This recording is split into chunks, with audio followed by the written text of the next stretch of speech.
This time we'll have a look at the first generation Sony RX100.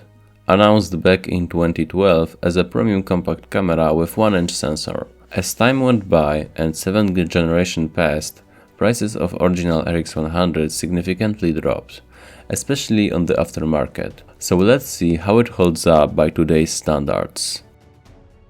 Body, in large part made from aluminum, I suppose, leaves great impression, and I have to say I'm a huge fan of its design and size that incorporates that fantastic portability.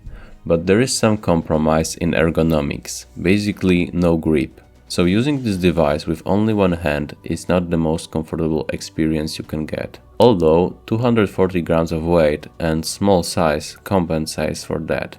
And in the result, it's not that big of a deal, and I think most of you can probably get used to it. Last time I've tested the other Sony compact camera, HX60, I wasn't blown away by its picture quality. Not any better than a smartphone camera can do. But that's no surprise because it was small 1/2.3 inch sensor camera. RX100, however, is different. It's equipped with much bigger 1-inch sensor. So how is the image quality? Generally, I'm pretty happy with its performance. I would see myself thanking it, for example, for a vacation to take pictures, instead of using the smartphone all the time. I've always had huge sympathy for those 1-inch sensors, ever since I've tried the first generation Sony RX10 a couple of years ago. I think they offer really great compromise, and finally I can say that the RX100 is better than a smartphone camera, at least in a few aspects. For something so compact and not that expensive, it produces pictures with great amount of details. You will see a little bit of that what I like to call depth and plasticity, which are found more often in cameras with bigger sensors. It is very distinctive difference.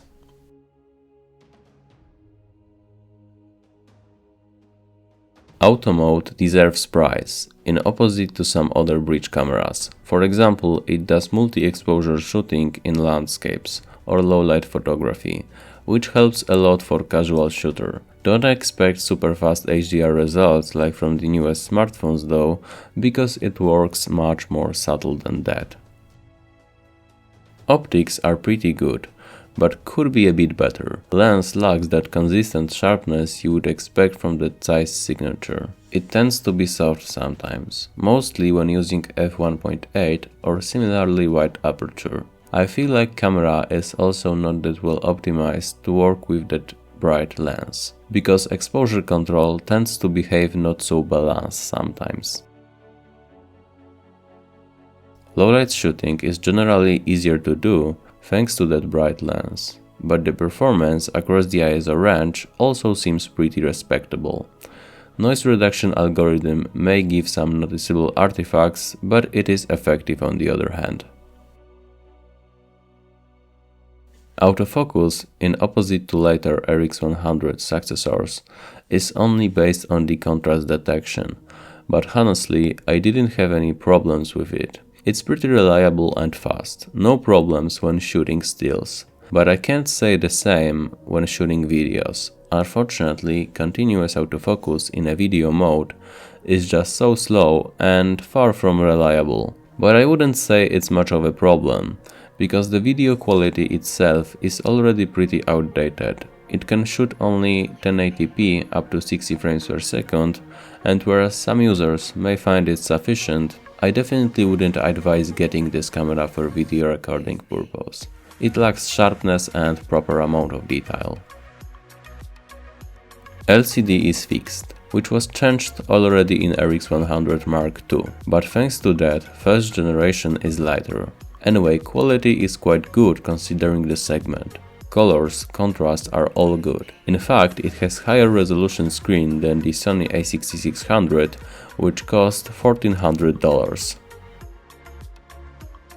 In the end, first RX100 deserves my recommendation. Lovely portability combined with quality, 1-inch sensor and bright lens seem like a good package, even today, or should I say, especially today. Because when prices dropped down, it became even a better deal. Thank you for watching, consider subscribing and watching my other videos. See you in the next one. Peace.